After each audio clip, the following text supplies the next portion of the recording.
Shit, the craziest thing that happened on the Run the Jewels tour probably was our bus driver.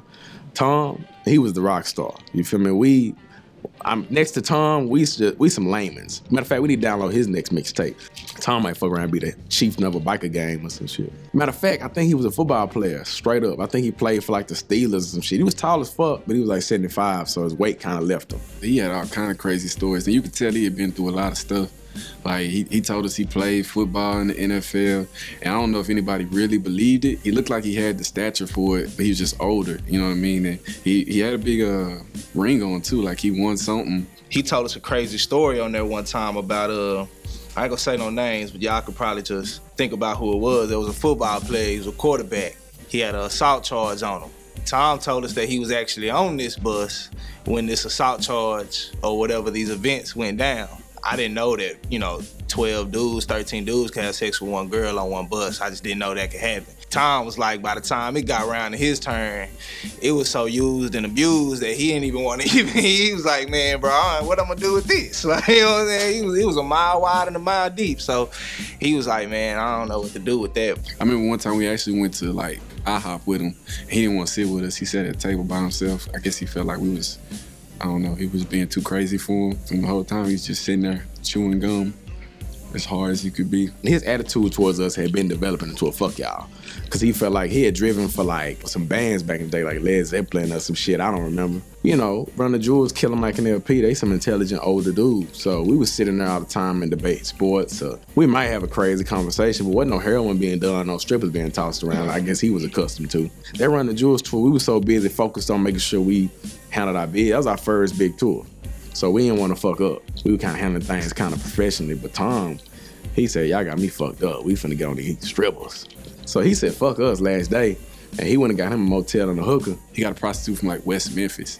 He said he just took her to the hotel and handled business. And the next day when we were getting ready to go, I guess, drive back to the airport or whatever, he let us know how it was. And he said, shit, he had to go take care of business. And Tom was like, mind you, Tom about 79 years old. I don't know how he, takes care of his business, but like I say, he got us 20-some-year-olds beat. Tom was probably about 6'4", lanky, kind of thin white man. And he always wear like these Lone Rider fedora hats, man. And he was chewing gum incessantly all the time. And he talked to you real slow. Tom wore like the same jeans and t-shirt. Like he like alternated his t-shirt like every other day or something. He had one that had like, it said Chinese 69, two can chew or something like that. He was wild. He drove for a lot of crazy people too, like Sade. He drove for Sade, he drove for AC/DC, like a lot of crazy people. That was dope. To have a bus driver that drove for all those crazy stars like that. He said Sade used to be on the bus in her lingerie, so we was all kind of jealous about that. He said he drove her around. He left mail one time, like the first day of tour. He was telling everybody, call time is call time. You guys got to get down here. If you're not down here by call time, the bus will leave you. And shit, I left, man. Our first day on tour, I'm grabbing my bags and shit, trying to come down. And like they had kind of been calling. Come on, like, bet.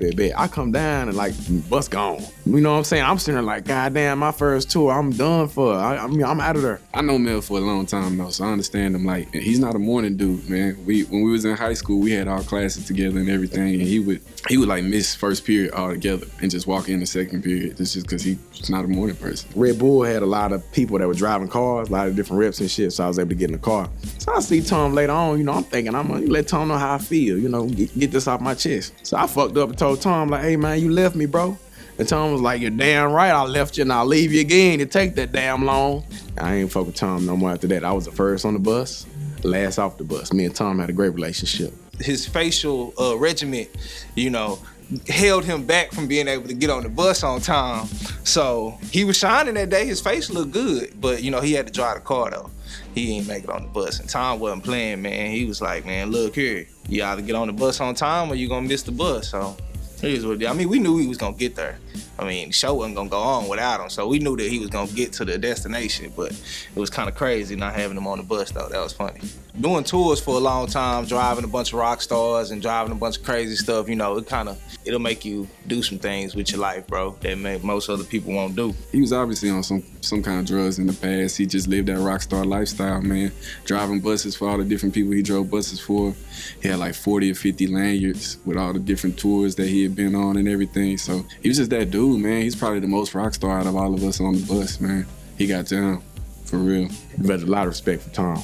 Tom, if you see this, my brother, I want no trouble. You understand what I'm saying? Just relentlessly came down here and put in the work, and I think that's just what you have to do being from Canada. I mean, I was always told to get respect in your city, you gotta leave your city, and that's something I've always done. Don't fall in love with your creation simply because you create it.